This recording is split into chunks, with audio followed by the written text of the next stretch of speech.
Belum ditangkap, tersangka penganiayaan ibu hamil di Namlia diduga liburan ke luar negeri. Kasus pengerusakan kafe dan penganiayaan sadis terhadap seorang ibu pemilik kafe yang tengah hamil di Namlia, Kabupaten Buru, pada 20 Agustus 2025 lalu menjadi sorotan tajam publik. Pasalnya, kedua tersangka Jelian Wariaka alias Princess Farah dan Rikin Nurlatu hingga kini belum ditangkap dan diproses sesuai hukum yang berlaku.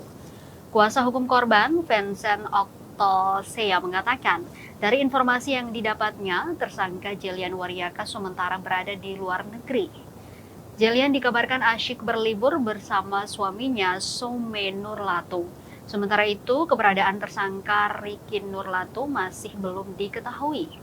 Kondisi ini menimbulkan dugaan kuat bahwa kedua tersangka memanfaatkan statusnya yang belum ditahan untuk melarikan diri dari jerat hukum.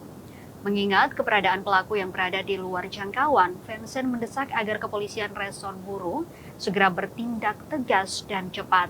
Permintaan ini diperkuat oleh dugaan bahwa aksi pengerusakan kafe dan penganiayaan sadis ini melibatkan lebih banyak pelaku, bukan hanya Jelian Wariaka dan Rikin Nurlatu. Diduga banyak pihak lain yang turut serta dalam aksi anarkis pada malam kejadian. Vincent menuntut keadilan bagi korban yang kini harus menanggung luka fisik, mental, dan kerugian usahanya.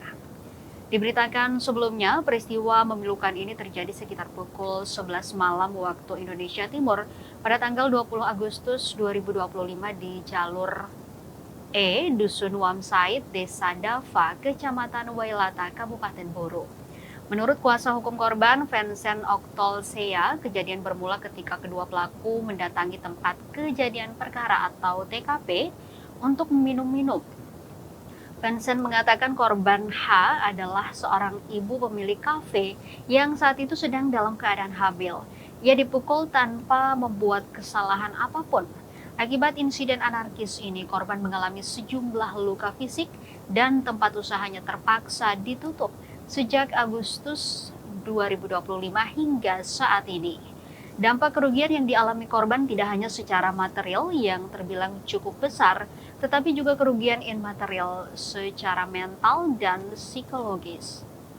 Kasus ini telah dilaporkan oleh korban ke Polres Buru dengan LP nomor STPL garing 83 garing 8 garing 2025 garing SPKT garing Polres Buru garing Polda Maluku.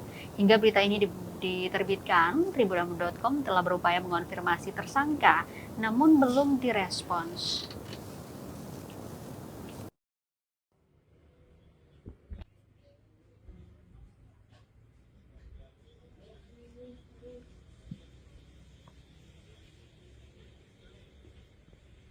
Download Tribun X sekarang, menghadirkan lokal menjadi Indonesia.